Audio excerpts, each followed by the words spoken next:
O meu nome é Manuel Maria Candeias, nasci em Santa Clara Velha, concelho de Odmira, onde vivi poucos meses e fui acompanhar os meus pais, que foram transferidos para Grândola, em boa hora, e para lá trabalhar, e que eu e os meus irmãos fomos todos com eles viver em Grândola. Portanto, o nascimento foi nesta terra, que também é alentejana, que praticamente não vivi, os contactos, o conhecimento que tenho é de pessoas que mais a posterior com quem eu falei. E os meus pais eram trabalhadores de campo, trabalhadores rurais. Meu pai sempre o autodidata, um pai estriboso, mas com as dificuldades que tinham económicas tinha que procurar outros meios, outras vivências, e foi o que o levou a ir para um trabalho de engenharia. O levantamento topográfico foi feito no Alentejo, para todo o Alentejo, onde ele se deslocou, e que nós o acompanhamos. É difícil não ser marcado com a vivência dos trabalhadores do campo, dos trabalhadores rurais, a ligação com o grande número de filhos que por vezes tinham, e a falta de condições de habitação, de condições de trabalho, a dificuldade do clima, o tipo de horários, o tipo de escravatura. O meu pai, o exemplo que eu comecei de miúdo a ter foi que o meu pai nunca andou numa escola. O meu pai era analfabeto, aprendeu tudo à conta dele. Quando foi para a tropa já sabia ler e escrever. Aos 7 anos ele foi negociado com os meus avós, que eu não conheci, nem maternos nem paternos, tinham grandes dificuldades e muitos filhos, e havia uma situação que não era de venda oficial, mas eram dados algum desafogo económico aos pais para levarem os filhos para lhe fazer os trabalhos de guarda-gado, os trabalhos mais desqualificados que podia haver, e iam aprendendo nessas empresas agrárias que haviam na altura. O meu pai aos 7 anos foi de facto negociado e ficou sem ver a família anos e anos. Uma situação curiosa, que eu vivia com uma certa mágoa não conhecer os familiares do meu pai, ainda da minha mãe, não tinha, embora tivesse mais ligação, porque os familiares da minha mãe eram de São Teotónio.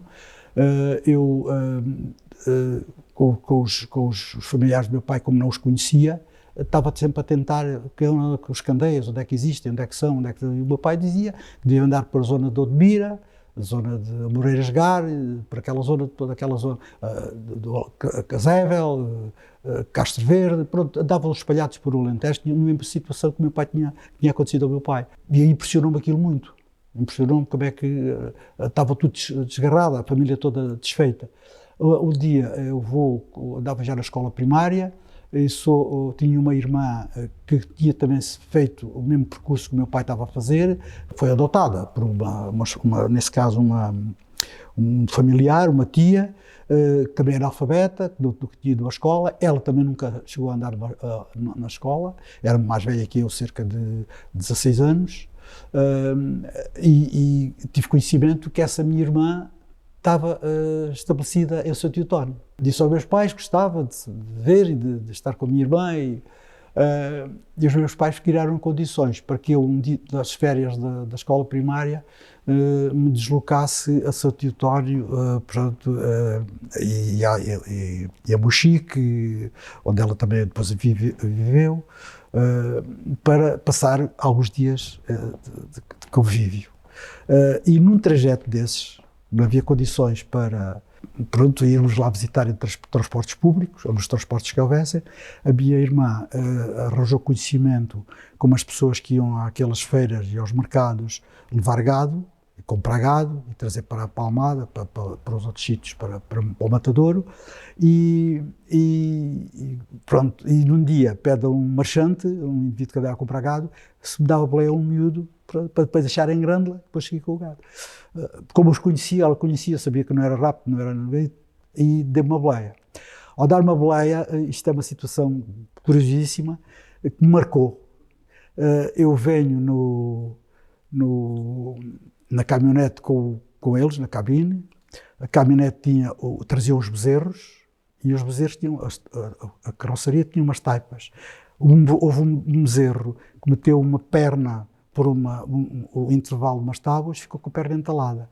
À entrada de Odmira, há uma grande descida antes de passar o rio Mira, uma fonte em que eles pararam para ver os animais que vinham, no caso deles chegarem com uma perna partida, com uma deficiência qualquer, criavam febre, chegava ao matadouro e aquilo os veterinários rejeitavam no animal. E parei, eu saí do carro também, tivemos a ver eles a tirarem a perna do bezerro do coisa. E nisto aparece o homenzito, com uma plica, que é aquelas coisas feitas de pele de borrego, para se proteger do frio, com um grande chapéu de chuva, chamado chapéu de sol, conforme o verão ou o inverno que era utilizado, enormíssimo, onde ele se sabia se encostava.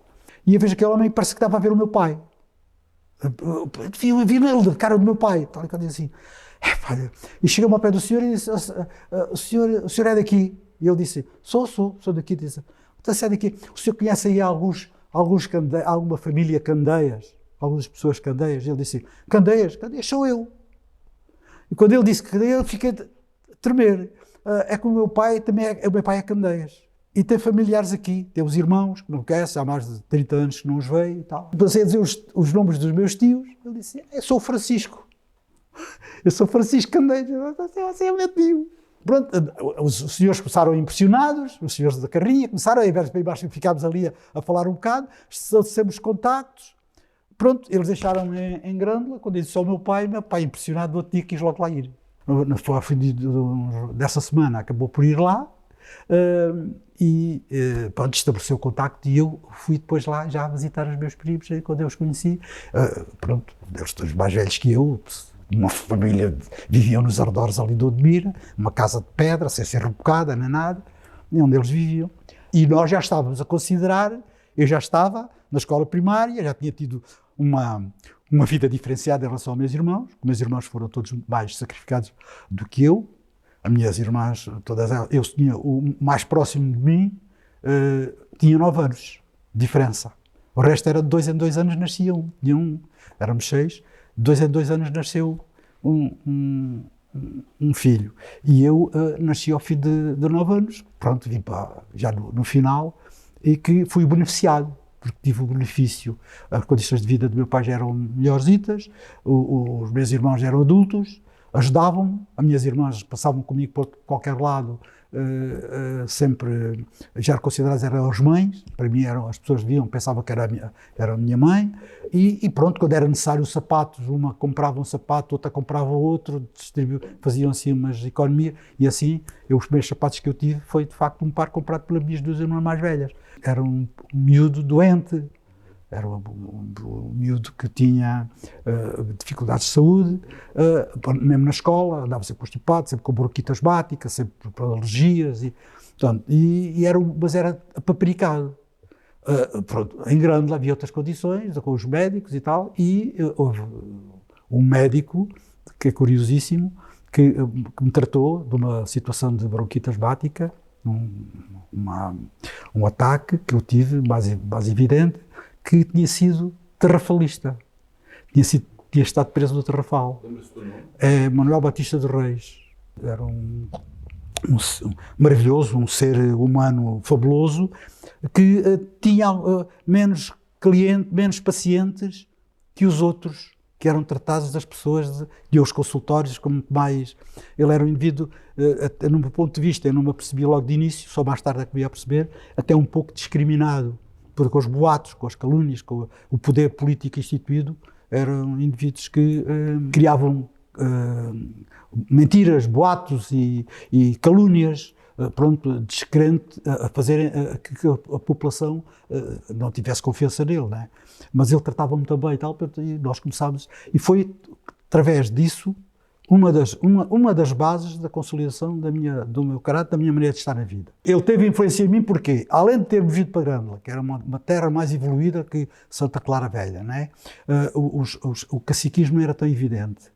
Havia fábricas, cortiça, havia aí uma certa industrialização que, pronto, havia as cerâmicas, havia as salsicharias, havia ali uma zona, pronto, relacionada com o desenvolvimento ali da região. Havia o turismo, mas havia havia as pinhas, havia a cortiça, portanto, havia tudo aquilo, aquela envolvência de Grândola que estava geograficamente mais bem instalada e mais desenvolvida. Ora, eu apanhei essa fase. O meu irmão, com esses 9 anos de diferença, quando veio já era albenzito, inseriu-se nas coletividades, no clube de futebol, a jogar futebol e tal, e a trabalhar como sapateiro. As minhas irmãs eram costureiras, a um certo ponto. Depois foram outras para tirar o curso de cabeleireiras, Pronto, cada uma arranjava assim o seu trabalho.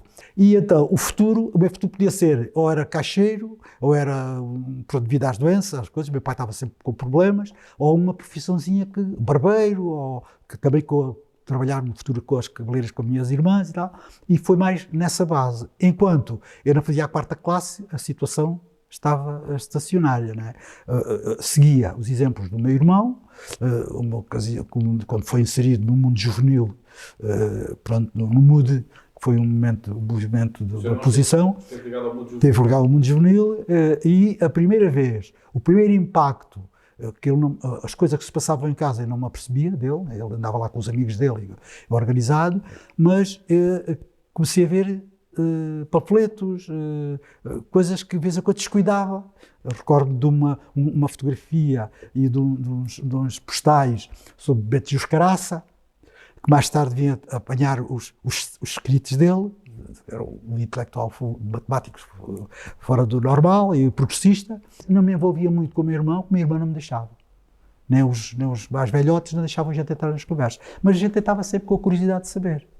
E comecei a verificar que, que o meu irmão devia ter algumas coisas que não me dizia, eu até pensava que aquilo era por mal, para não me deixar influenciar noutras questões, mas era para me defender.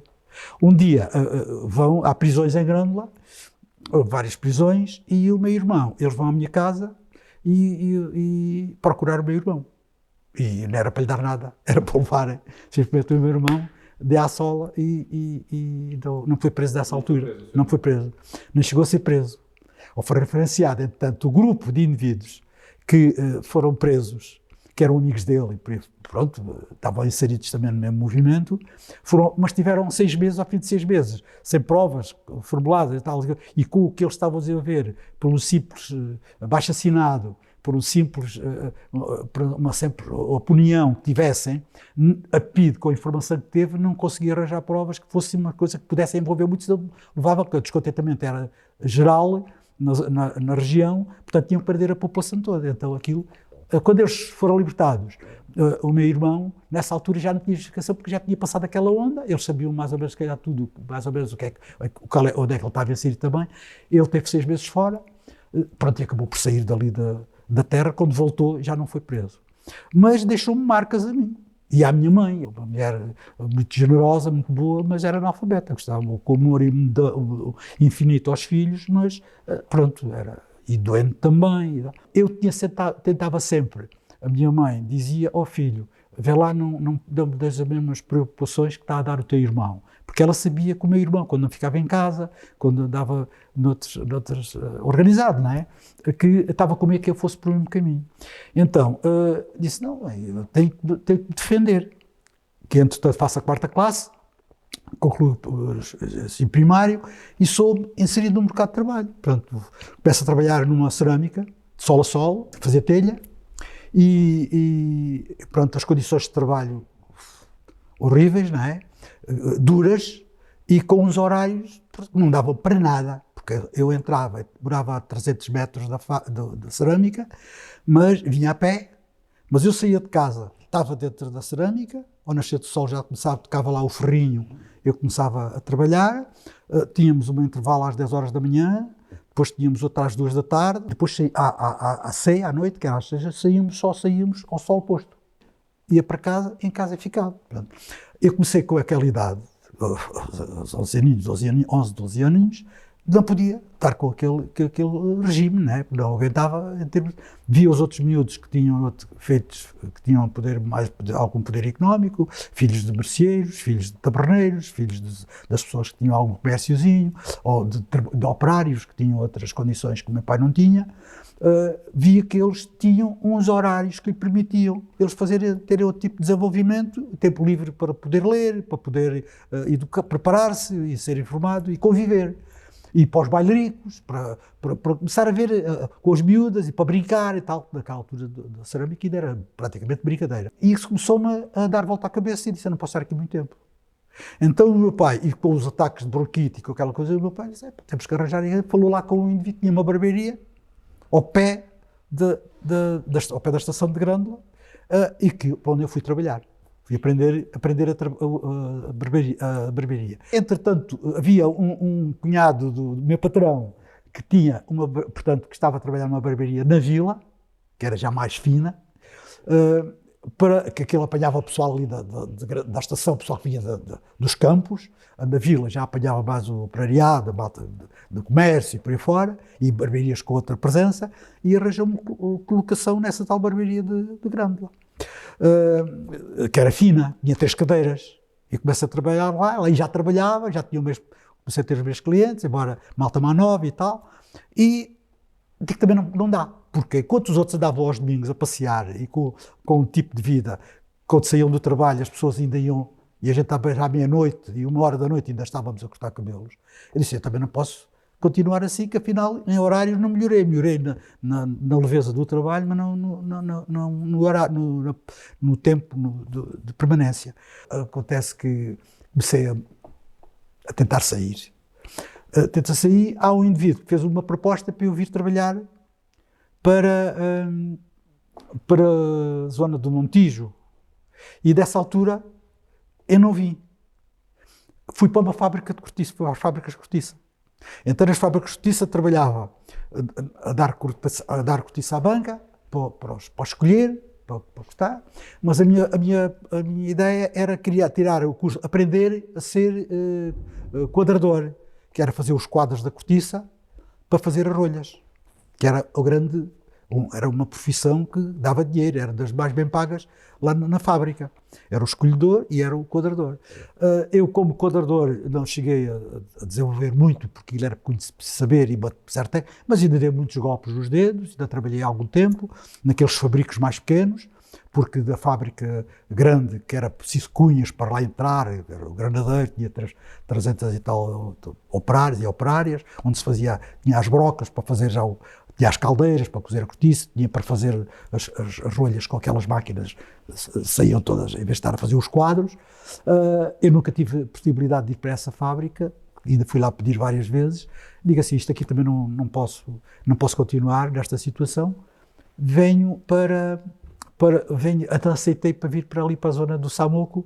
E no meio disso, sim.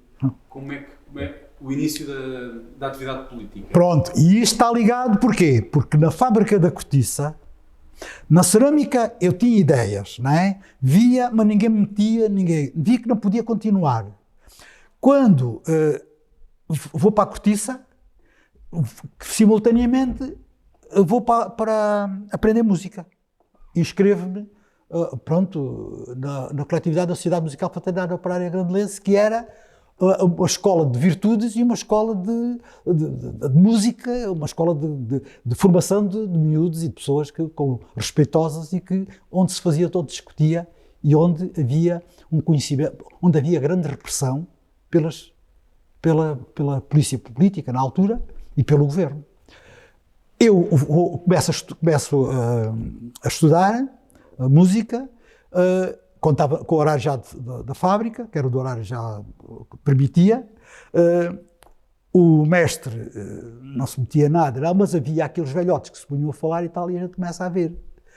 E começo, através do médico, do que eu ouvia dizer do médico, tinha sido testado no Tarrafal, na Guerra Civil de Espanha, pronto, tinha um percurso, tinha estado preso, tinha dado fugido, além das brigadas, tinha muito ligado.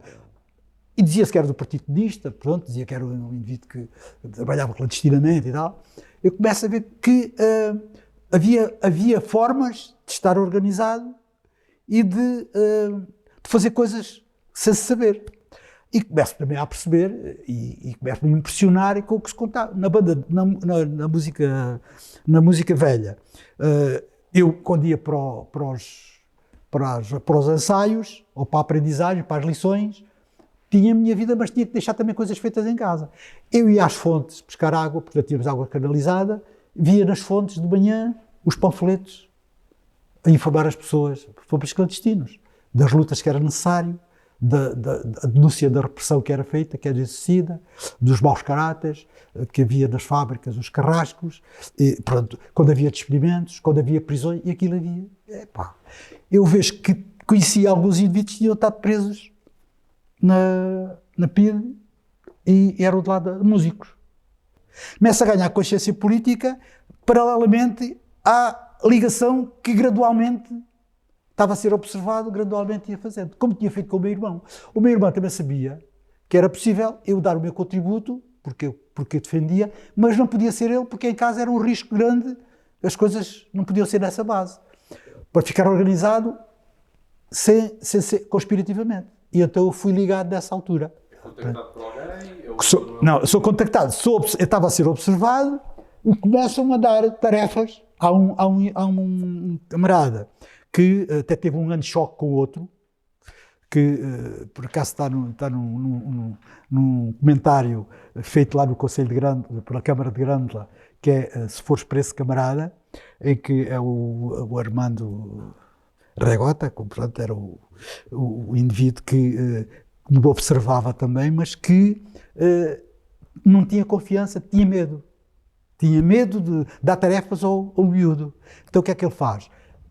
Há um indivíduo do organismo dele, combinam, quem vê contactar comigo é um indivíduo que era foi colega do meu irmão no Caminho de Ferro, depois, que era fator, que vai ter comigo e faz-me uma abordagem, começa a dar-me papéis, os primeiros que eu fui transferir na bicicleta, havia de bicicleta levar a determinado sítio, para um contacto que ele tinha, não sequer sabia o que é que lá ia. Outras situações dizia que era para levar uma pedra a uns sapateiros, uma ferramenta enrolada em jornais, era documento, ia para ir levar isso lá, eu limitava-me a transportar e mais tarde, com alguma confiança, esse tal indivíduo do Caminho de Ferro, o Palma, que já morreu, que era tio do dono do restaurante do Cruzamento de Grândola, pronto, deu-me uma tarefa, uma delas foi distribuir papéis, nas tais sítios onde eu costumava ver também, nas tais fontes,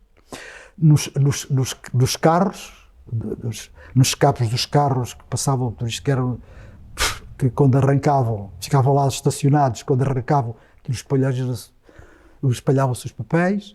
Havia várias situações de agitação e que foram as minhas tarefas. Uma delas foi até pôr o nome das ruas, agitação nas ruas, com mais os colegas, né, camaradas na altura, nomes das ruas que eram de fascistas, ou nomes que não diziam muito às pessoas, com nomes do 1º de Maio, ou com números com significado. Fizemos isso escrevia-se de noite, de manhã, quando havia o nitrato, ou Viva pela Paz, pela Liberdade, amnistia para os presos políticos, coisas do género que a gente escrevia. Quando aparecia depois a claridade, aquilo era o nitrato de prata, aquilo avivava, para limpar aquilo era uma carga de trabalho, mandava lá os indivíduos. Quando eram os papéis espalhados, a gente sabia que as pessoas que iam logo apanhar, que eram os funcionários da Câmara, ou que eram obrigados, né? Outros iam ver, as pessoas só viam aquilo quando eu apanhava, mas aquilo tinha que ser limpo imediatamente. Pronto, isso deu-me uma certa consciência, fiquei ligado. Mas de vez em quando havia repressão, quando havia prisões, havia sempre um desligar. Porque os indivíduos que iam de fora, que iam lá fazer as ligações, organizada politicamente, que nós íamos para tínhamos de dar provas muito Ao ponto de haver, às vezes, choques de pessoas que entendiam não se fazer isso, que era arriscado, é preciso estudar melhor, é preciso ver que porque era duro. Porque os indivíduos, quando havia prisões, além do retrocesso e do recuo que havia nas lutas, havia a repressão e havia a perda de alguns quadros, de pessoas que podiam, se fossem presas, elas podiam dar. Mas perante a prova, colocados à prova da tortura, da prisão, do cercear os caminhos para poderem se desenvolver e ter uma vida mais desafogada com a família, aquilo causava até choques de família. As pessoas tinham medo, tinham receio, era preciso haver uma disposição muito grande. Mas era essa disposição de pessoas que a gente conhecia, que eu comecei a respeitar e a admirar muito, como esse Dr. Manuel Reis, que depois comecei as minhas atividades clandestinas, partiam da casa dele, sabia, né? Eu sabia que havia um apoio muito grande, porque um dos indivíduos com quem eu trabalhei era afilhado deles e trabalhou numa das lojas que eles tinham, que era uma loja. Que era uma figura importante. Uma figura importante que era casado com uma senhora que era filha dos indivíduos de amor e vezaria, e eram pessoas bem instaladas na vida, pessoas que eram pessoas progressistas, Ivone Duver, que foi a mulher dele, a esposa, com quem eu tinha uma admiração extraordinária, uma senhora encantadora, que cativava-nos pelo exemplo, e pronto, e foi da casa dela, e quando queria saber informações, era lá, ao ponto de um dos afilhados, que foi até ser funcionário, depois com o 25 de Abril, chegou a ser funcionário do Partido Comunista, morreu há uns aninhos, mas foi um dos meus camaradas uma maior ligação, né, com quem eu trabalhei mais, porque eu vim depois de ter esse trabalho ali no Samoco, ligado a isto, o avanço, eu já estava organizado, mas que não podia desenvolver porque não tinha poder para fazer certas viagens, para ir para trabalhar para o Partido para a Clandestinidade, não tinha condições para isso, então começo a ver ali na base do Montijo, que era onde eles passavam ali ao Samoco. Isto aqui já estamos em 58, 57, 58, porque em 59 eu estou ainda ali no Samoco, há as eleições do Berto Delgado, e há, pronto, toda aquela agitação, pronto, e há um trabalho que se desenvolveu nessa altura. Nessas atividades, sim, nessa atividade já estava. Eu venho, em 1960, eu vejo ali no Montijo, esfredados, todas as coisas, e perguntei como é que era para funcionar para ir para miúdos que não tinham idade para a tropa, não tinham ainda a idade oficial da tropa, mas tinham idade para ser voluntários. E eu comecei a ver, há um indivíduo com quem eu falei que me disse, isto vai haver o concurso e vai ser o último ano, com a 4ª classe, que é o curso para abastecimento, para mecânicos de avião, mecânicos de armamentos, para especialistas da Força Aérea. Eu falei com o meu pai, o meu irmão tinha reservas a isso, porque voluntário para a tropa, para servir o fascismo, não coisa, e a coisa foi debatida em casa com o meu pai, e falei com os camaradas, com o tal indivíduo que era fator, que era colega dele.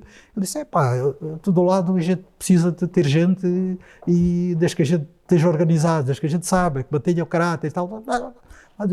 Vais ter problemas de algumas pessoas que assim pensam, vais ser visto com outros olhos, mas isso aguenta bem, não há problema nenhum. E então eu vou para um fim de semana, com o meu pai, tenho essa conversa, e faço a inscrição. Passados uns meses, uns 3 ou 4 meses, fui chamado, de Grândola foram mais uns 7 ou 8, eu fui o único, já havia lá indivíduos de Grândola que lá estavam, mas eu dessa leva fui o que ficaram foi na enfermagem, ficaram aqui algumas lojas aqui em Lisboa no comércio, e os da enfermagem todos seguiram, que era mais difícil, para a enfermagem não tinha essa grande queda, embora para aviões tinha uma certa confusão, mas eu queria sair e queria evoluir, queria estudar, porque já havia com uma certa bagagem, que não disse, mas que nas coletividades, na banda da música, que eu disse que era a escola de virtudes, havia atividades culturais, havia as comemorações do aniversário da coletividade, que havia como desculpa para fazer sessões culturais de conferências sobre livros, em que ia lá o Álvaro Dole, o Romeu Correia, o Antunes da Silva, tudo escritores portugueses, Manuel da Fonseca, portanto, tudo que eram... E os próprios à coletividade. E à coletividade, fazer sessões para aproveitar para esclarecimentos sobre os livros, com a desculpa dos livros, sobre o Swan, ou Manuel da Fonseca, a Seara do Vento, todos aqueles livros que a gente não podia comprar, não tinha dinheiro para isso, mas que eu lia na biblioteca. Onde nós fazíamos serviço a organizar a biblioteca, com um grupo de jovens, parte deles que eram organizadores da biblioteca, alguns vieram para Lisboa, os chubaram, os para a enfermagem, para a Força Aérea, acabaram por ir e ficar lá e continuar na terra. Há poucos lá ficaram na terra, mas a malta veio dispersa, mas os que quiseram, que estavam organizados, conscientes do que estavam a fazer, esses desenvolveram o trabalho e ficaram sempre ligados. Eu, com este tipo de trabalho da biblioteca, tinha um certo conhecimento das coisas e estava num patamar que dava para fazer a diferença em relação a alguns indivíduos que tinham sido voluntários para a Força Aérea sem até ser aquela consciência. Portanto, o encarar a Força Aérea era como uma saída, e como o aprender, e como o desenvolver intelectualmente, e não como servir o fascismo ou a guerra colonial ou a coisa que depois se desenvolveu. No ano de 60, foi quando aquilo começou a desbroncar, e formaram na Força Aérea com essa embalagem. Vou para o curso em Sintra, na Escola da Força Aérea, a Escola das Especialidades, e fiquei entre 300 e tal, que tinham o curso, tinham o quinto ano, tinham mais habilitações do que eu, mas que com poder económico para ir a casa todos os fins de semana. Eu fiquei numa situação que era obrigado a estudar, ficava lá os fins de semana, não saía, porque embora tivesse algumas facilidades do caminho de ferro com o passe, mas não podia ir a casa constantemente, e desenvolvi o conhecimento pelo curso. Fui dos primeiros classificados. Os primeiros classificados tinham a possibilidade de escolher a base para onde iam. Qual é a minha intenção? Era ir para a base que estivesse mais perto de Grândola, para poder ir contactar com a família e manter sempre uma ligação. Então comprei uma moto. O primeiro dinheiro foi para mudar os dentes à minha velhota, que não tinha condições, que foi um compromisso que assumi com ela. Nós ganhávamos bem, mesmo como especialistas, era para um jovem e tal, aquilo estava comida e roupa lavada e o ordenado já todos especialista. Tirei o curso, fiquei bem classificado, fui para a formação que foi criada na altura, a formação dos transportes aéreos militares. Porque os primeiros mobilizados iam para a guerra colonial em navios, mas houve alturas que era preciso urgentemente transferir companhias e coisas, quando a guerra arrebentou em Angola, em Moçambique e na Guiné. Então, eu sou voluntário para a Força Aérea, mas também sou voluntário para ir para a formação destes transportes aéreos militares. Como ouvi um general que tinha alguma simpatia, simpatizou comigo, da maneira de estar, a maneira como eu falava, e eu era um bocado, tudo se não fosse política, mas era verdadeira, era simpático para fazer algumas coisas e para bater a disciplina, porque eu queria não arranjar conflitos. Eu não queria dar nas vistas a arranjar conflito, ser posto de ponto ou coisa no género, porque eu precisava de ir aos fins de semana, eu não podia ter essas encrencas. De maneira que o general um dia vai lá fazer coisa e tentou observar o meu comportamento e tentou perguntar: tu queres ir para o voo, queres ir tirar a especialidade e avançar e tirar o curso do avião, vêm os aviões e tal. Foi sob azul, não é? Então eu sou colocado, ao fim de um ano, eu sou colocado nas tripulações dos DC-6, que vieram formados, que eram os aviões que tinham vindo da Panamérica, os aviões que tinham vindo depois, mais tarde, vieram da Índia, os Skymasters e tal, e reforçar a base das lajes que estavam nos Açores, onde esses aviões estavam localizados. Formou-se os transportes aéreos aqui no Montijo, em Lisboa, com o segundo destacamento no Montijo. Eu estou no Montijo e começo a voar. Em 1905, quando foi a anexação da Índia, quando a Gordamã deu, na noite da informação que aquilo tinha sido tomado, eu estava para embarcar para ir lá, acabei por já não ir. maneira que tenho essas referências, mas ao fim de pouco tempo, eu aos 20 anos tinha 2.000 horas de voo. Mas era para Angola, depois íamos a Moçambique, íamos à Guiné, íamos a Cabo Verde, ao Sal, pronto, e íamos ao estrangeiro. Já cheguei a ir, também não eram só as missões do ponto de vista militar, mas era pescar material de guerra ao estrangeiro, à Alemanha, ir pescar os cães com os alemães para dar apoio à polícia aérea, pescar os helicópteros à base à fábrica dos helicópteros das Ouettes em França, para trazê-los para aqui para ir para a guerra. Esse armamento, se calhar às tantas, era armamento que não era reconhecido oficialmente. Não, esses eram oficiais, que era a Força Aérea, que era o governo português que comprava, porque aquelas missões nos transportes eram oficiais. O destacamento da Força Aérea que o fazia, porque era quem tinha possibilidade de logística para o fazer, não é? Havia os helicópteros no avião, os 3, e eram montados em Alverca, outros eram postos para ir para Angola, até era na mesma maneira. Eu nos DC-6 não ia daqui de helicópteros para lá, ia nos DC-6 para Vila Luz, ou para Henrique Carvalho, mesmo para Luanda, para a base 9, para fazer lá os combates e para manter a guerra, não é? Nós já sequer sabíamos às vezes que eram secretas, não é?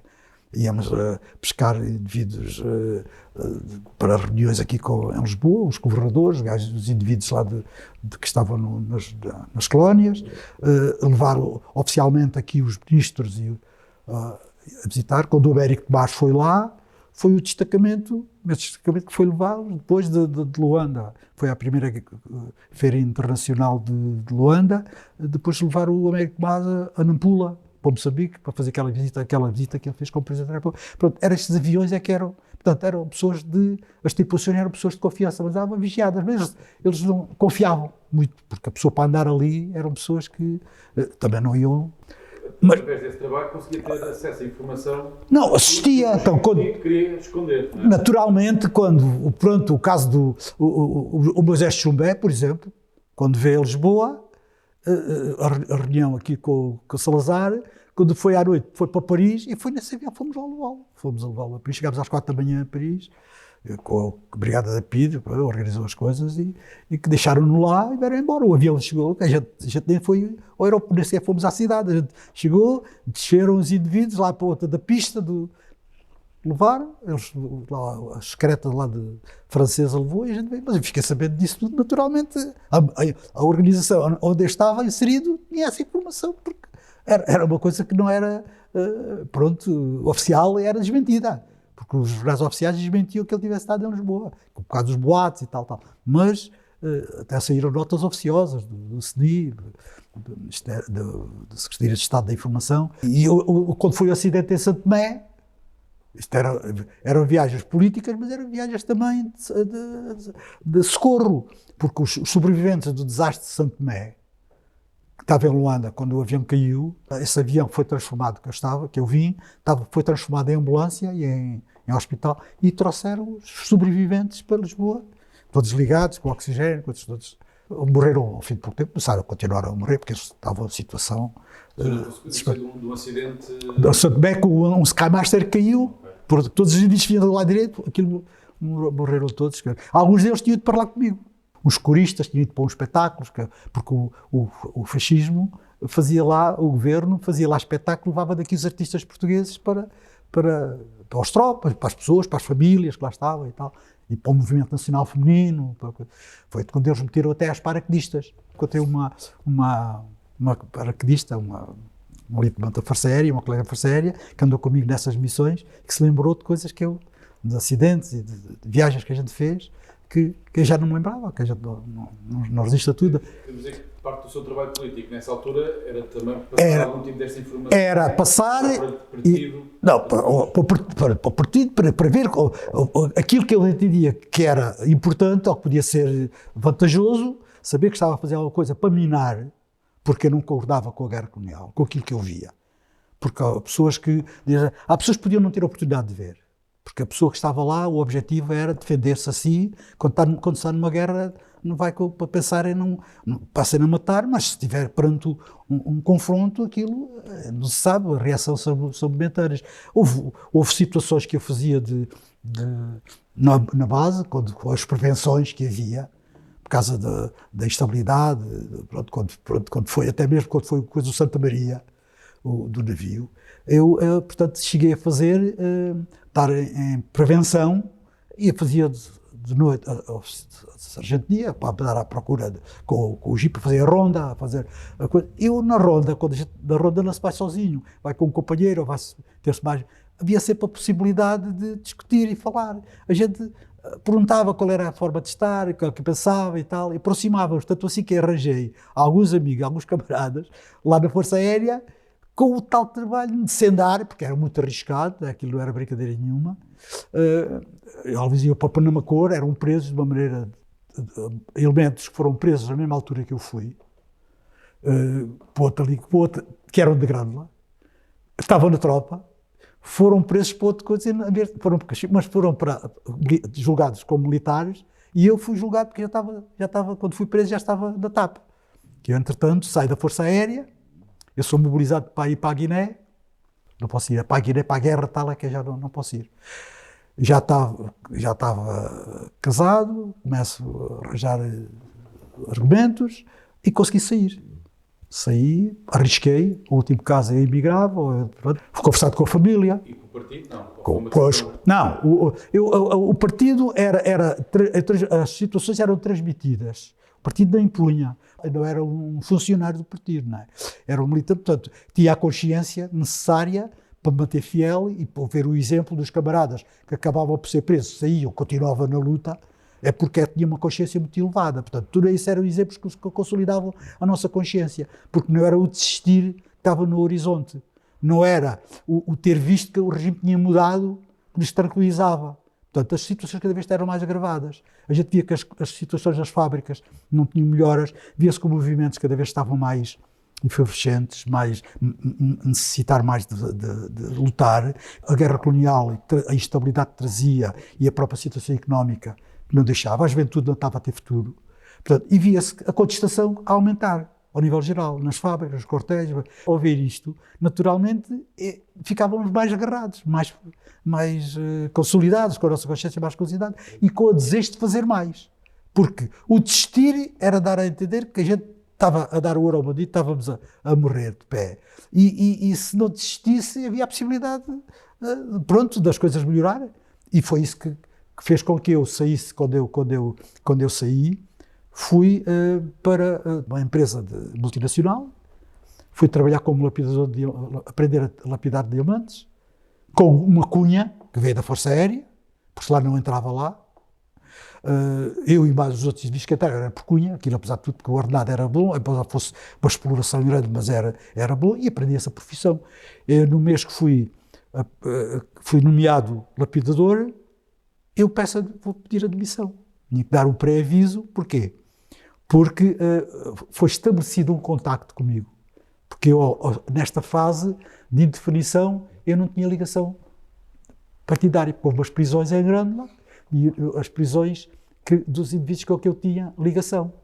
Porque eu, aos fins de semana, eu estava sempre ligado, mesmo na Força Aérea, com uma moto que eu tinha comprado, ia fazer o trabalho aos fins de semana, quando ia de folgas, ia fazer o trabalho político na região de Grândola. Ou íamos distribuir a informação ao Avante, ou a informação adequada através dos panfletos para distribuir, já feito, da tipografia. Eu ia levar isso como funcionário. Éramos perseguidos, cheguei a ser perseguido, mas como era uma moto, consegui despistar os indivíduos que nos perseguiam, não é? Eu fazia isso, fazíamos o levantamento das empresas agrícolas, do tipo de ordenado, o valor do ordenado, as alfaias, o tipo de exploração agrícola que se fazia. Portanto, e isso foi no período da luta das 8 horas, por exemplo. A própria cerâmica, que era só, depois acabou por mudar também o horário das 8 horas, e isso deu condições para as pessoas, por exemplo, que eu não disse, mas isto é uma coisa sublime, eu para ir para o futebol, quando comecei a trabalhar com o horário das 8 horas, ia para as 5 horas da manhã para o campo de futebol para treinar.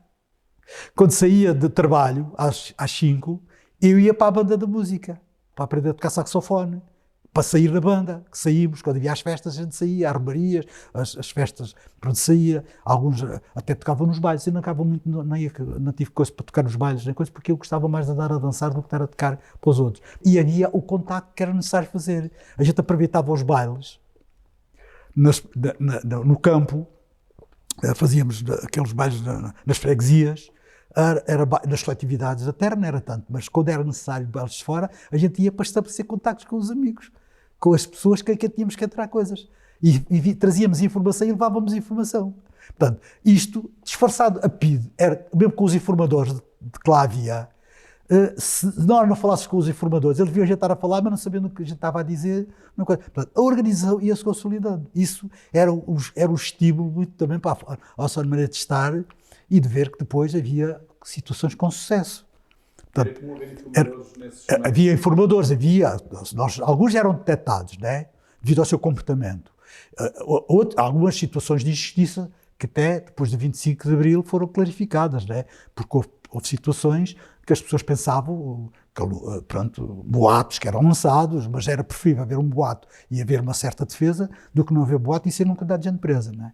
Mas houve injustiças, fruto dos processos, né? O 25 de Abril conseguiu, o ato heroico do 25 de Abril permitiu que as pessoas avançaram em todos os níveis, até nesse. Foi fazer alguma justiça, clarificar e pôr a verdade, algumas já não eram possíveis, né? Mas outras foram possíveis, pessoas que até foram maltratadas, pronto, mas tivemos outros exemplos, conscientemente, pessoas que se passaram por informadores ou para conquistar os índios para conseguirem fazer trabalho. Tivemos o exemplo mais concreto do Trezo, que foi para a fuga de Caxias, foi um indivíduo que passou horrores, não é? Com uma coragem extraordinária para proteger e para envolver-se, que a fuga de outra maneira não era possível. Não era possível os camaradas que estavam lá se libertarem na fuga, se ele não se tivesse feito aquele papel e aquele sacrifício. Havia situações que o 25 de Abril, depois que já noutras condições, permitiram, não é? Eu quando saio dos Diamantes, vou para a TAP, eu sou chamado para a TAP, e onde eu fiquei que sou reformado da TAP. Eu tive 37 anos na TAP, não é? Pronto, e saí de lá para a reforma, só se tive nos sindicatos, eu fui para lá a seguir a um contacto que tive com um camarada de Grândola, que era afilhado desse tal médico, Manuel Batista dos Reis, foi ter comigo, porque me conhecia, para estabelecer contacto com o partido. Eu saio dos Diamantes, que a gente fazia pulo, para levar uns dias um carro outro, eu morava em Alverca, um dia vejo-o à porta do outro lado da rua, quando ia sair no carro. E fizemos o sinal, eu sabia que ele andava na clandestinidade, pela manhã, porque hoje já... No outro dia, eu já não saí com os amigos, e outras coisas a fazer, e vou ter coisa. Só por isso era necessário, tinha chegado à conclusão e tal, que eu tinha interesse em ir para a TAP, porque na TAP aquilo estava efervescente, com o tipo de horários, com o tipo de gente, estava eu de sair dos Diamantes, porque o Diamante estava no cabo da vista, e pronto. E eu fui para a TAP ganhar menos que eu estava a ganhar nos Diamantes, mas fui para lá com a função de organizar, e ao fim de pouco tempo. Eu em 67 sou chamado para a TAP, deu pré-aviso aos Diamantes, para estar aquele trabalho, aquele tempo todo. Chegaram à conclusão que não valia a pena o tempo todo, bastava ir embora. Fui embora e comecei a trabalhar. Entrei numa fase já com... Sindical, aí não era ainda de sindical, aí foi o MDP-CDE criado, as eleições, eu vou, entretanto, de Alverca, 69, em 68, em 69 é a CDE. Eu em 68, em janeiro de 68 já estava na TAP, eu vou, pronto, entre o estagiário, ali 3 meses ou coisa do género, sou demitido como fixo, e começo a ver que sou inserido num grupo, com a experiência que tinha da Força Aérea, sou inserido num grupo da pista, de ligação direta aos aviões. Tiro os cursos lá dentro dos próprios aviões, portanto havia uma mudança muito grande da TAP, que era os primeiros jactos, os caravelas, tinham vindo, os 3 caravelas,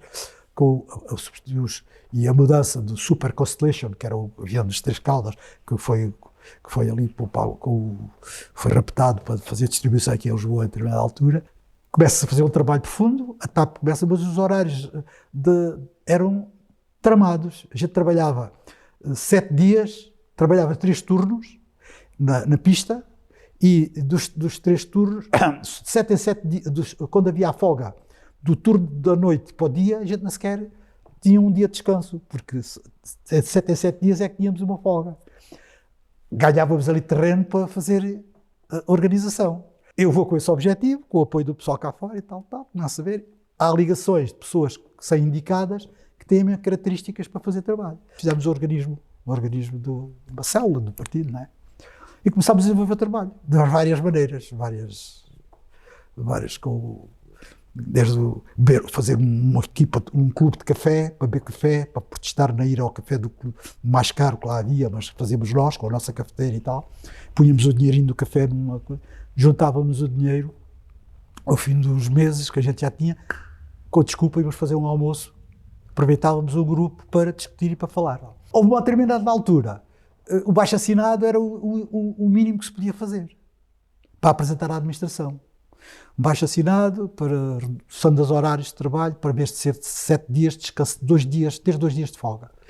Então, a malta começou toda empolgada, e a malta fazia aquilo, fazia os baixo-assinados, fazia as outras, do ponto de vista legal, mas 2 ou 3 que estavam as pontas organizadas politicamente. No BH era o Partido Comunista. Quando é o MDP-CDE, quando é a CDE, eu faço parte da CDE ali do Conselho de Loures, há ali um desenvolvimento da zona de Moscavide, todo o Conselho de Loures, há depois a tal cisão, quando foi formada a formação da CEUD, com o Mar Soares e o grupo de intelectuais acabaram por sair, e a CDE, com o Tegarrinhas, com um grupo mais ligado ao partido, ficou porque era a base, que havia a diferenciação entre o trabalho de base e o trabalho de cima. A CEUD baseava-se nos intelectuais e a CDE era a carne para canhão, a malta que ia para a agitação, os operários que iam fazer, mas com o trabalho de base, e depois dali havia a eleição, saía dali o indivíduo para ver se tinha alguma influência, há alguma hipótese de não marginalizar as pessoas que estavam dentro para estar sempre gente capaz dentro da organização. Há ali umas certas separações, mas a CDE manteve uma certa pujança. Quando acabou a CDE, isto é, quando foram as eleições, extinguia-se, havia os socioprofissionais, o grupo de socioprofissionais da CDE, que eram baseado muito em rapaziada, tinha toda a gente, os católicos, os até não sabiam, mas eram comunistas, eles desconfiavam, mas não tinham, malta que tinha agitação, havia ali malta que tinha de vários grupos, que havia, que deram origem depois aos MRPPs e toda aquela situação que se vivia, os indivíduos daqueles grupos, os que eram necessários, os indivíduos criados em França, vieram dar origem às FECs, as coisas depois mesmo que a gente identificou no 25 de Abril. Mas antes, esses indivíduos com várias tendências, de grupos estudantes, reflexos da luta de 62, que tinham sido reprimidos e pronto, acabaram por também aderir a outras formas de estar, não é? Portanto, encontramos depois, fomos presos indivíduos até de grupos que só por fugirem à tropa, fugirem à guerra colonial, e foram para o estrangeiro, depois vieram o Arco, indivíduos tiveram de outras formações, outras organizações. E nós, os socioprofissionais, defendíamos, quando acabou as eleições, continuarmos com o trabalho político. E conseguiu-se fazer algumas coisas. Houve a orientação.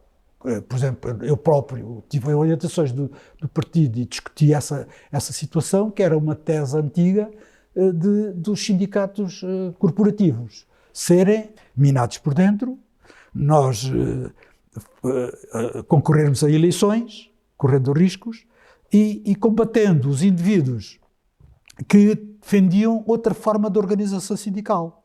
Criou-se uma teoria nessa altura que era os sindicatos da empresa. Criou-se outra teoria que era minar os sindicatos por dentro. E havia outros sindicatos clandestinos. Havia várias tendências. A tese do Partido Comunista foi sempre que uma das teses era utilizar a estrutura, organizar o maior número de pessoas dentro dos sindicatos, né, que já existem, e criar condições para resultados positivos, não clandestinamente. Já havia organizações clandestinas e a repressão era preciso ser mais dura, é preciso outro tipo de organização. As condições objetivas criadas eram para ir para o sindicato e os sócios, que eram obrigados a ser sócios, fossem sócios e começassem a ter exigências da sua participação. Pronto, a teoria de ir para os sindicatos ganhou, não é? Na TAP houve uma lista, depois para os metalúrgicos, por exemplo, que estava muito ligado a isto. O Vaz Pinto, o presidente da Conselho de Administração da TAP, foi nomeado, o Marcelo Caetano, com a mudança com o Salazar, o Marcelo Caetano vai para secretário de Estado do Salazar. E depois é puxado para aquela época do marcelismo, né, que é considerado o marcelismo, em que ele dizia que era preciso sindicatos livres e fortes. As pessoas dizem, bom, com esta teoria, a gente ser o próprio presidente que está a dizer isto, vamos criar isto com as reivindicações que estavam a ser dadas na TAP, fez-se um caderno reivindicativo na TAP, foi-se levar aos sindicatos corporativos, eletricistas, os metalúrgicos, técnicos de desenho, a Maria Mercante, todos os sindicatos que tinham lá os sócios, tinham lá trabalhadores, e exigir que apoio para aquelas coisas, não é? Começou-se a notar alguma repressão nós continuámos, fizemos um bom trabalho, isto para avançar com o processo. Quando conquista os sindicatos metalúrgicos, foi a maior assembleia presencial, assim, de Assembleia dos Metalúrgicos. Não havia hipótese, as assembleias eleitorais tinham 16, 17 pessoas, a Assembleia chegava a ter mais de 18 pessoas, eram os indivíduos lá do grupo da Comissão. Quando nós tivemos ali à volta de 5.000 presenças, só a lista que ganhou, que fazia parte, que eu fiz parte depois da lista, foi à volta de 1.018 votos. Pronto. Foi uma coisa extraordinária em relação a um abate. A lista derrotada nem teve o número de elementos que faziam parte da lista. Nós ganhámos aqui com o trabalho, foi um trabalho extraordinário que se desenvolveu e pronto, e os indivíduos viram à da guarda, mas embalados, porque tinha características muito desagradáveis. Portanto, o indivíduo, a lista a ser composta por entre 15 e alguns 12 eram da TAP. Isso aí desvirtuava logo a base da representatividade ao nível das outras empresas do que era necessário fazer. E é mais fácil, eram mais conhecidos uns aos outros, mas era mais fácil haver desvios, mais fácil de se contrariar em relação às exigências e às bases. E como na TAP era considerada uma empresa mais elitista, os trabalhadores eram altamente especializados, portanto não era fácil arranjar os mecânicos de avião sem ter os cursos dos próprios aviões. Um torneiro mecânico era mais fácil, que o turno da Sorefam era igual ao da Comet, não era da MAG. Agora ali assim as características eram diferentes, na época fosse melhor. Mas tornavam-os mais elitistas, mais dependentes de uma empresa só, porque se fossem despedidos não tinham possibilidade de arranjar, mas como tinham uma certa especialização, eles podiam ter de outro background para poder utilizar o trabalho noutros lados. Nós fizemos um trabalho extraordinário e pronto, e conseguimos equipa para ir às eleições dos grupos. Ganhámos aquilo. Eu não era para ficar na lista porque eu tinha o trabalho político. Estava ligado. É curioso como é que eu fiquei. Nós fizemos uma sessão para arranjar uma lista, para arranjar um movimento que tinha que ser com base na teoria que a CDE defendia. A CDE e o Partido Comunista. Era na base do movimento, da massa, das massas. E quanto mais gente a participar, mais consistência, mais... Havia menos, uma manada ser atacada por um crocodilo, uns búfalos, se forem todos, tem mais algum enviado a safar, um pode ser caçado, mas enquanto eles vão cair aquele, os outros fogem. Então fizemos um encontro nos Olivais, foi o sítio que encontramos, na casa de um familiar, num restaurante que era o João Marcelino, que era o indivíduo que foi ciclista do Benfica, da volta a Portugal, que era irmão do Marcelino, do José Tavares Marcelino, que estava comigo organizado na célula da TAP, e que era eletricista, Eu era metalúrgico, eletricista, mas havia indivíduos de vários sindicatos, e levar a reivindicação da lista à comissão aos indivíduos que lá estavam dos fascistas para concorrer, apresentar como candidata. E estávamos a formar uma lista, e na lista que nós formávamos desse grupo, havia indivíduos que apareciam nas duas listas. Na lista nossa e na lista dos indivíduos que lá estavam que eram fascistas. Considerados fascistas na altura. Que eram os servis do Estado das corporações. Como base disso, a gente não queria. E a malta começou a encolher e estava-se a ver, estávamos a ver que aquilo ia para a frente. Então, vamos lá e fizemos uma intervenção dizendo, olha, é incorreto o indivíduo jogar numa lista e jogar noutra, descaracteriza e desprestigia. E não nos dá confiança, porque o indivíduo quer ficar ali a custo o que custar. Um deles, morreu recentemente, foi também fundador da Intersindical, fez parte da direção, acabou de ficar parte da direção.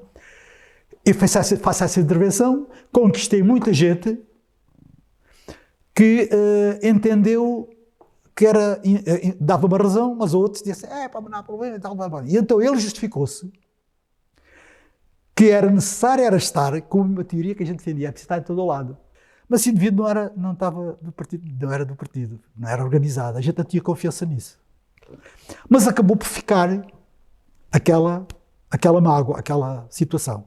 Então, como eu fiz essa intervenção, houve quem dissesse, tu estás a defender isso, ele tem que joga nas duas, porque ele joga na outra e joga nesta, porque faz-nos falta para completar e é um indivíduo com prestígio. E era um indivíduo com muito prestígio na TAP e ligado a familiares comunistas e tudo.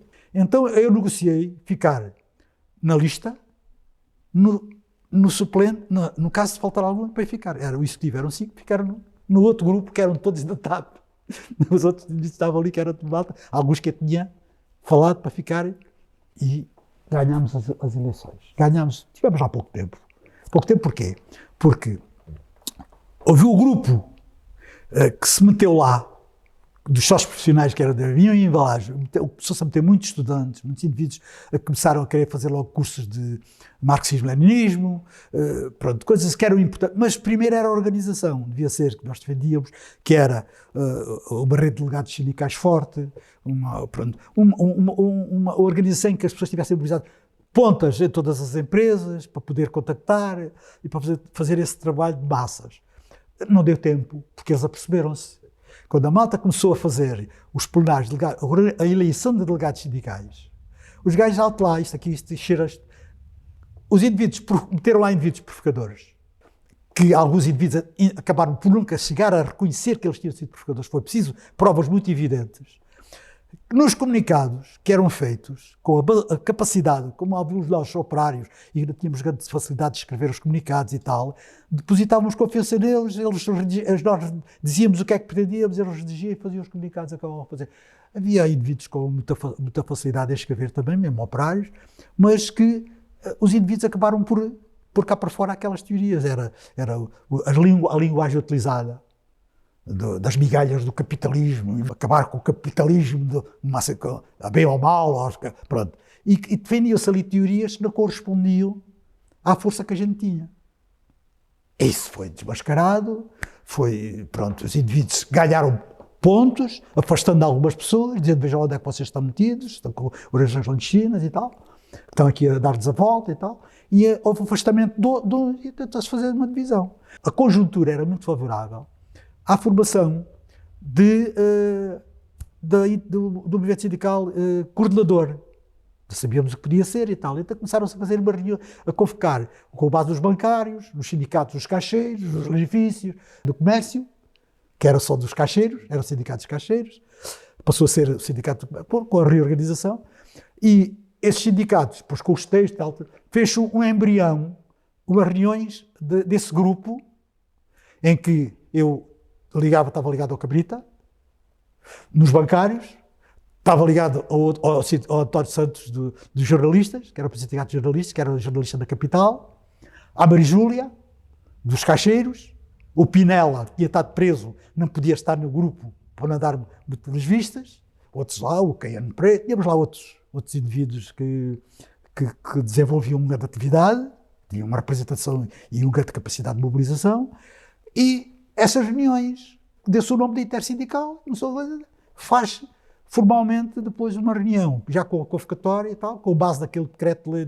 da abolir a censura, da liberdade de expressão, liberdade de reunião, essa coisa toda, e saiu a convocatória destes sindicatos para fazer a intersindical, antes de 1 de outubro, antes da data da formação da intersindical. É aí que é formada a intersindical.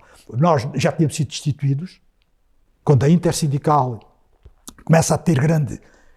aceitou, nós éramos da fundação, mas destituídos pelo Ministério das Corporações, o sindicato foi invadido, eu sou, nessa noite, que o sindicato é invadido, sou eu que saio com o comunicado, mas para vir reproduzi-lo durante a noite, para as empresas às 8 horas da manhã, a PIDE estava lá, eu passo pela PIDE, eu subo o prédio, vou para cima, os PIDEs estavam a fazer o cerco, quando eu saio, passo pelos PIDEs como sendo o habitante do prédio, e foi assim que eu saí. Já tinha com o comunicado, de coisa, para se eu fosse preso, aquilo, o comunicado saía, né? Mas saio, tinha o pessoal, o quarteirão estava cercado pela PIDE e pela polícia, e eu saio, meto-me num elétrico, passo em frente do onde é a barraca, volto num condebarão, vou para o outro elétrico, no sentido contrário, passo por eles, vejo como é que as coisas estão, sigo e vou fazer a minha vida, vir para os Olivais, para produzir com os copiadores coisa, e fazer o comunicado que acabou por sair depois dizendo o que é que estava a passar, culminou à meia-noite e tal, com a prisão dos indivíduos que lá estavam, até levaram coisas minhas, no saco do contratos coletivos e aquela coisa que acabaram por levaram os indivíduos, tinham o Santos Júnior, levaram uns 3 ou 4, mas eram indivíduos que estavam lá, que eram delegados aqui da direção, de declarações, o que é o objetivo deles era intimidar e tal, e depois mandaram-nos embora. No último dia eles foram logo embora, ficaram em liberdade, mas ficaram de sobreaviso, né? Eu continuei a trabalhar, os metalúrgicos eram reconhecidos na intersindical, os destituídos, não os que tinham sido nomeados Comissão Administrativa pelo Governo, e começámos também, na Comissão Administrativa, a minar alguns indivíduos para fazer o nosso trabalho. Dando aí que acabou por essa Comissão Administrativa, quando foi permitir as eleições, já tinha elementos nossos a trabalhar para a equipa, que eram trabalhadores, não recordo nos CTTs, que era não recordo agora o nome dele, pronto, também já faleceu, que fazia a ligação com a malta para dizer-lhes como é que a gente havia também os outros eclipsaram-se. Há indivíduos que desapareceram completamente, não é? Tiveram medo, receio, foram intimidados e tal. Mas os outros continuaram. Havia um deles que eu colocava na caixa do correio, que ele morava ao pé de mim, colocava o Avante na caixa do correio dele, que ele não sabia que era eu que punha lá o Avante. Chegou-me a dizer a mim, se soubesse que era o gajo, lixava. Estava-lhe a comprometer que ele estava completamente... Bom, acabou por também morrer recentemente, aderiu, fez parte do quadro da direção da UGT depois, e fez para aí umas parvoíces também, e acabou dava para julgamento, com a formação profissional, e teve assim um percurso assim um bocado mais complicado. Mas a malta da Inter, fez aquele trabalho e tal, entretanto, quando se deu o 25 de Abril, porque, entretanto, a malta, eu estava a dizer, antes do 25 de Abril, foi a repressão. Quer contar agora o processo da sua prisão? A prisão, eu sou preso em casa, sem mandato de... 71. Porque, portanto, o resultado da atividade depois mesmo da intersindical, estou a trabalhar, esses indivíduos são presos, o Daniel Cabrita, no mesmo dia, sou eu, o Daniel Cabrita, o António Santos, a Júlia, foi o indivíduo, a mesma denúncia, que houve ali, eles souberam, botaram o puzzle na confirmação. Eu tive informação, eu estava mais ou menos já preparado para a repressão, não é? Não esperava que eles tivessem essa denúncia e tivessem esses elementos, porque eu sabia do indivíduo com quem eu tinha ligação, que tinha sido preso através do Humanité, o jornal francês, do Partido Comunista francês, trazia a fotografia e a notícia da prisão do indivíduo, que é Augusto Lindolfo, tinha sido preso em Portugal, tinha sido torturado e tal. Ficámos em pé atrás, né? A tomar medidas de defesa e por aí fora. E as coisas eram feitas de outra maneira. Entretanto, com o Cabrito, houve um encontro que faltávamos, a gente tinha uma defesa que a gente, se tivéssemos um encontro passado aqueles, não tornávamos a ir, já não fazia, que já não podia haver alguma denúncia. E pronto, quando houve uma falta, fiquei desligado, uma série de tempo. Entretanto, passados isto foi em junho, eles queriam provar que o Partido Comunista estava metido da Inter, que era, pronto, as orientações da Inter que eles estavam a atuar à base do Partido Comunista, e as outras lutas e movimentos estavam a ser desencadeados nessa altura.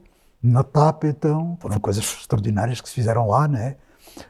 Organizadas, tanto que depois, em 70, continuaram. Na TAP continua-se a fazer, porque aquilo a malta tinha uma certa força, a organização ficou lá. Eu sou preso em 71, na TAP são presos alguns indivíduos, ligados a mim, só estava com a nossa participação o Marcelino. Do resto, os outros eram por outras atividades, noutros setores. O Mário Alves, os indivíduos oficial de tráfico também, foram presos 4 ou 5 indivíduos. Tudo na sequência. Mas ligados ao sindicato. Em princípio, devia ser da denúncia do Lindolfo, porque o Cabrita, o Cabrita e o Marcelino éramos para dar, a PIDE utilizou esse método para comprovar a ligação de uns aos outros. Tanto que a gente fomos presos pelo mesmo processo.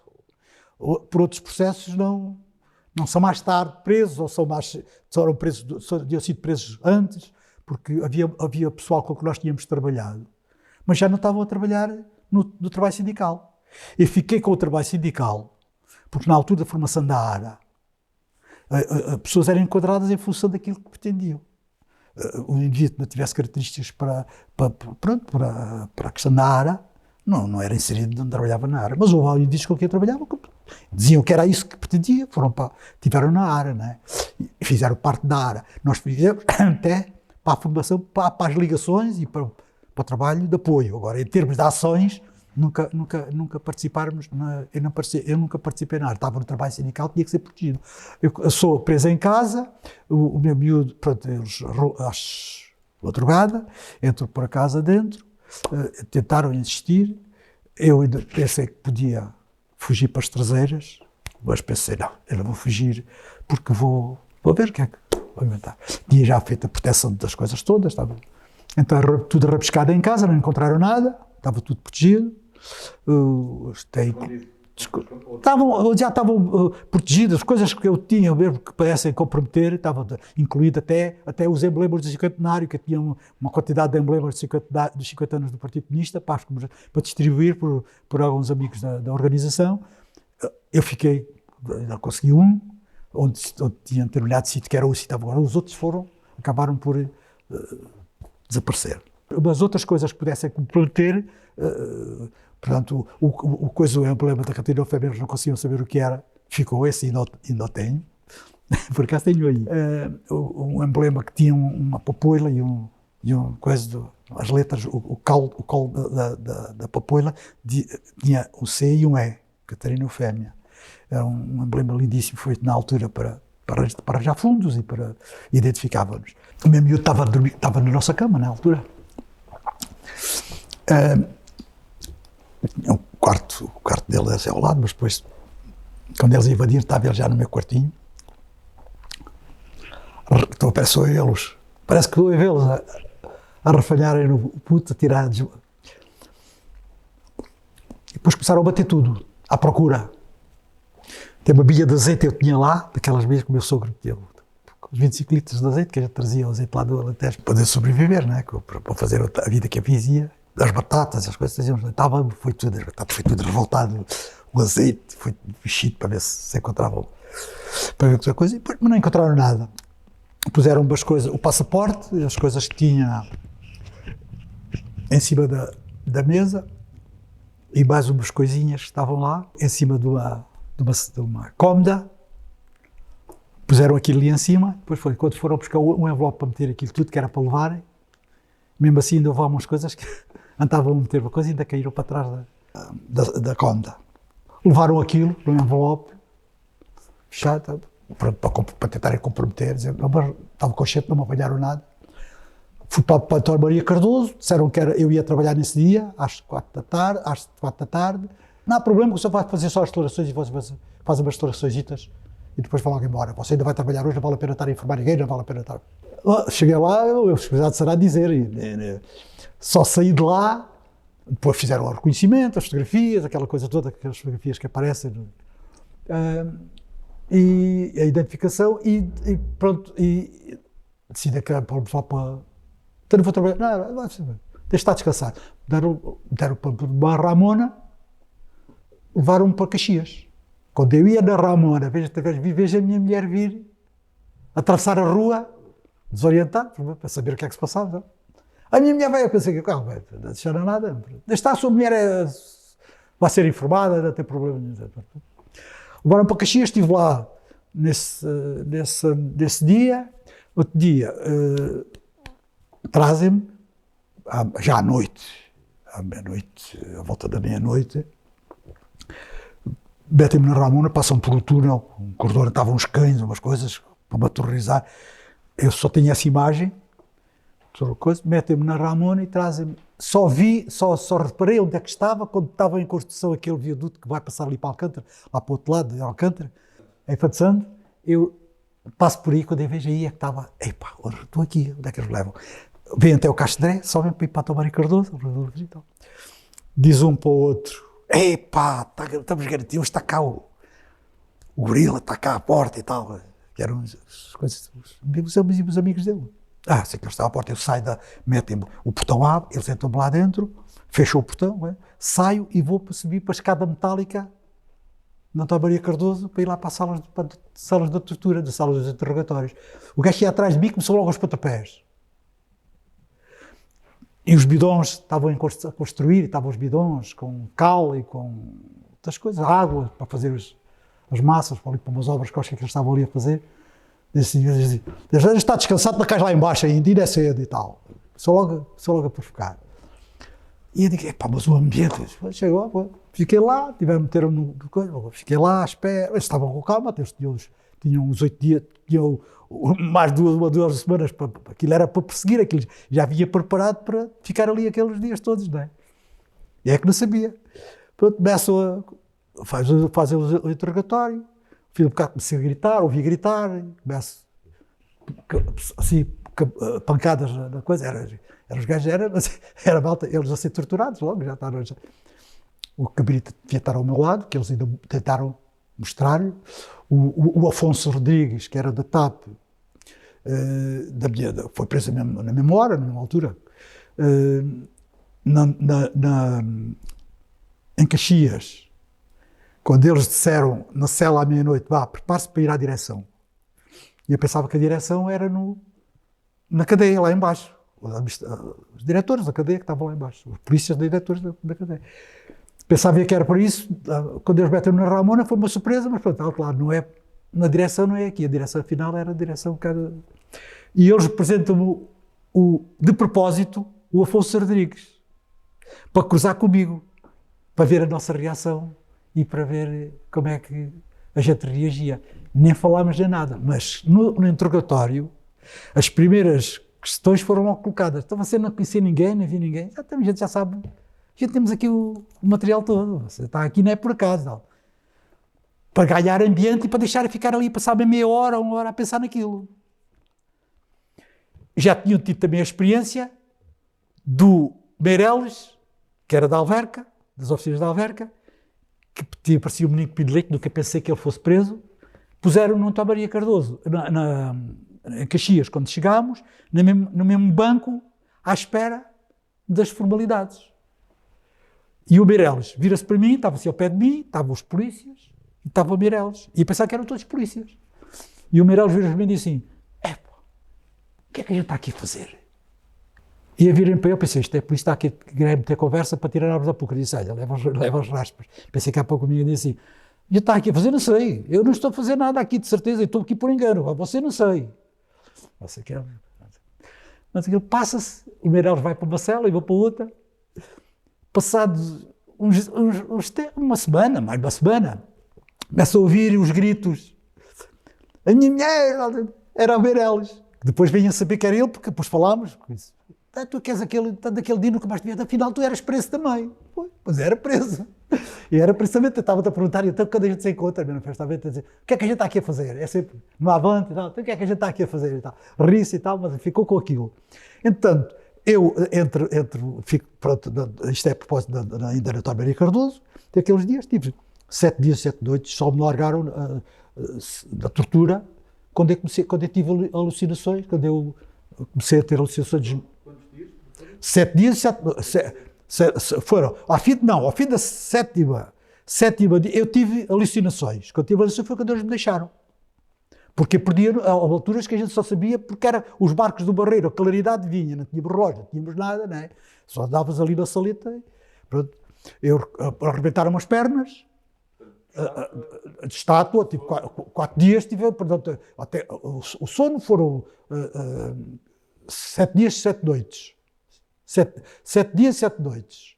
E a estátua foi, à volta de 3, 4 dias. Porque a estátua tem várias componentes. Tive assim a estátua e porque quando eu batia, eles batiam nas mãos para subir e tal. E ao fim da 7, eu fui espancado ao ponto de ficar, pronto, todo roxo, todo escavacado, não é? Porque depois tive mais, isto foram os últimos dias de tortura de António Maria Cardoso, porque a partir dessa altura, eu fui talvez dos últimos, se foi o último, foi mesmo dos últimos, porque a partir dessa data começámos a ser torturados no Reduto Sul de Caxias. Só saíam dali com a coisa e era logo da cadeia ao lado, em baixo. E no Reduto Sul, eu veio uma dose que fiquei todo machucado. Quando a minha cunhada, quando os familiares foram ver, eu estava com uma camisinha vestida, ali da casa do lado, estava para ser visto, os guardas do lado, do outro, eu estava ali sentado num mocho, simplesmente eu provoquei, eu não podia mostrar, estava com a camisa e tal, você não fala no interrogatório, você não fala nas questões que aqui se passaram, seja te corta logo a visita. E eu tive que utilizar a visita o tempo possível, no final, abri a coisa e disse, porque a minha cunhada disse, mas tens passado mal, tens dormido, não, e tal, estás com cara de sono e tal. É que, quando eu comecei a dizer, não me tinha deixado de dormir, mas você não, então eu tirei a camisa e mostrei, ela ficou com a ideia, ficou vista como é que eu estava, porque eles a tortura, eles tinham cuidado em bater também nos sítios que não ficassem marcas, não é? Porque há partes mais dolorosas, se batesse com uma coisa aqui na orelha, com aquela matraca, aquilo era, mas se fizer aqui nas costas, a marca já é diferente, não é? É diferente das orelhas, aqui nas curvas, nas pernas. Portanto, passou-se essa tortura e depois fui torturado ainda mais 3 dias e tal, até novamente ir abaixo, cair, no Reduto Sul, quando fui ao ponto de fui para a enfermaria, mandaram lá o médico, pensando que eu já estava a baquear, o médico que mandaram lá foi o médico da TAP. Acabou a ser a ordem dos médicos, acabou por ir ao 25 de Abril, acabou, parece, de levar o movimento para ele ser castigado, para ele sair de lá, porque a PIDE nunca deixou julgar essas pessoas, não houve julgamento, não é? Esse indivíduo disse que estava com condições de poder ser mais torturado, e era meu médico da TAP, Dr. Magalhães.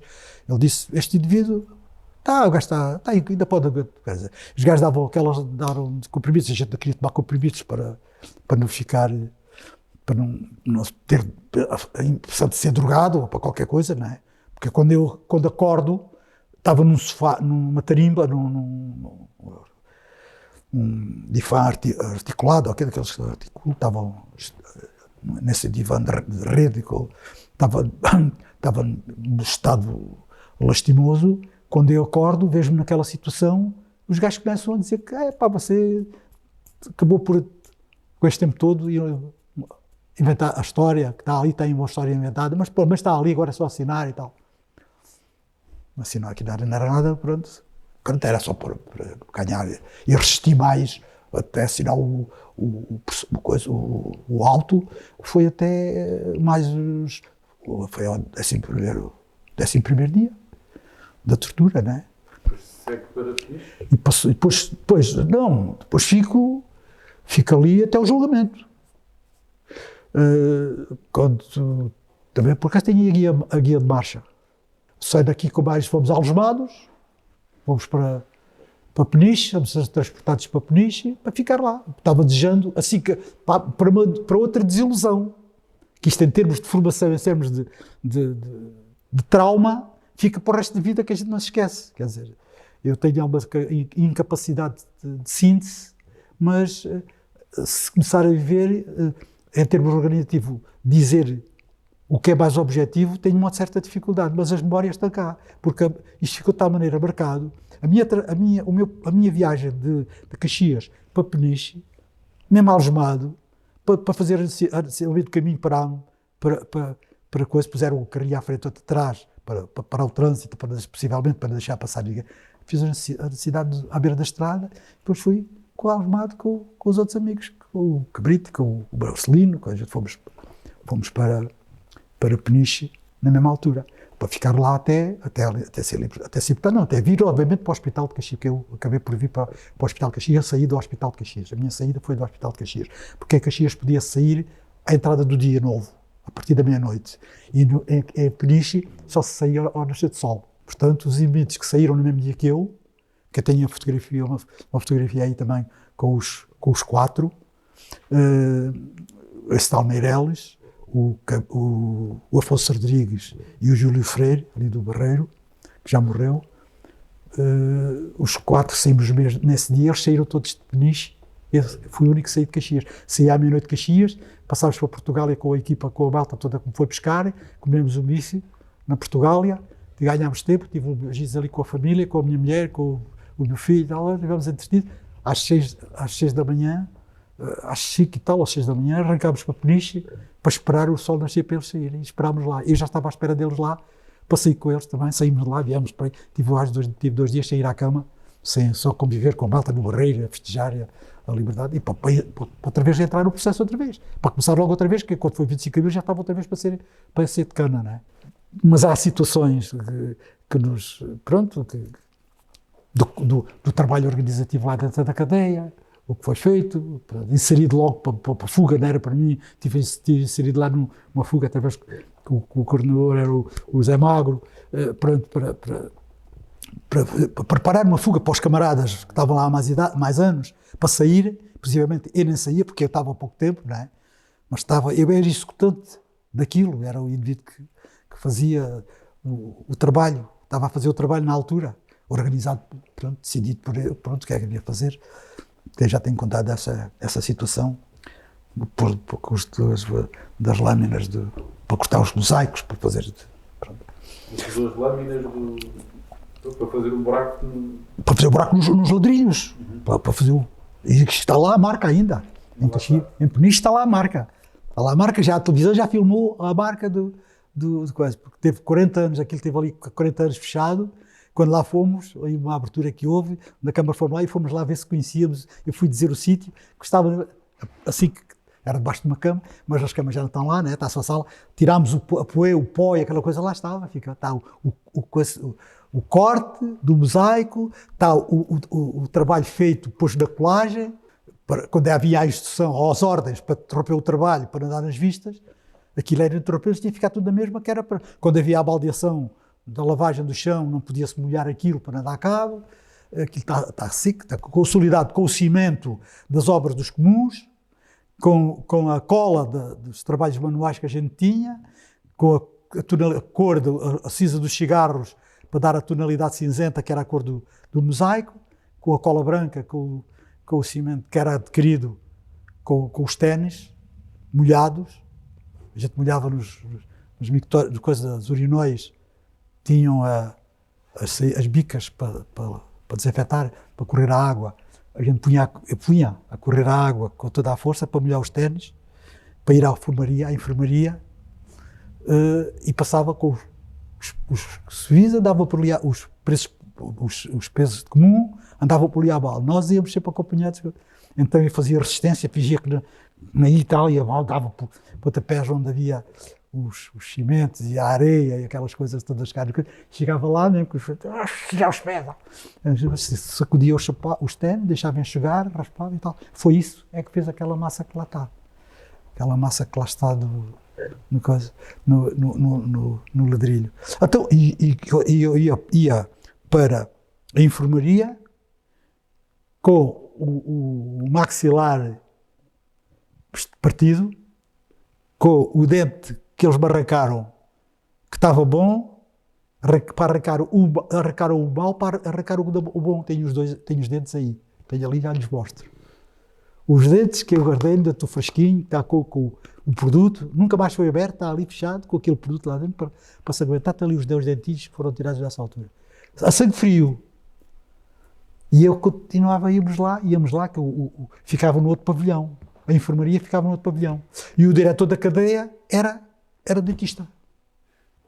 Mas era o dentista, era uma enfermeira, era o médico, o enfermeiro. Eles é que seguravam a gente, era a nossa anestesia. Para arrancar o dente para coisa, sofrimento de coisa. Isso era uma forma de torturar também e dizer, pronto, mas isso não era o mais a gente sabia, a gente queria era sair dali para fora. O governo do Moisés Chumé, que era aliado do Salazar no fascismo, na guerra colonial, que eu trouxe para o exílio, veio passar para Lisboa para uma conferência com o Salazar, foi no avião em que eu fui tripulante. E então, o SNI, que era a informação, o Ministério do Secretariado de Informação, da Propaganda e Informação do Salazar, fez um comunicado dizendo que era mentira, que tivesse estado em Lisboa o Moisés Chumé ou algum ser ligado a coisa. E dizia uma nota oficiosa, dizendo que tinha sido mentira. E o Avante disse a notícia verdadeira, dizendo teve em Lisboa, no tal dia, foi às tantas horas e tal. Porque eu tinha de levar a Paris, ele reuniu com o Salazar até à meia-noite, nós fomos à meia-noite, fomos levá-lo num Scabasters da Força Aérea, fomos levá-lo a Paris, com a PIDE, e eu ia lá dentro, e já estava organizado. Portanto, está a ver, conspirativamente... Estava ao lado de um PIDE. Ou dos inspectores. Foi lá deles.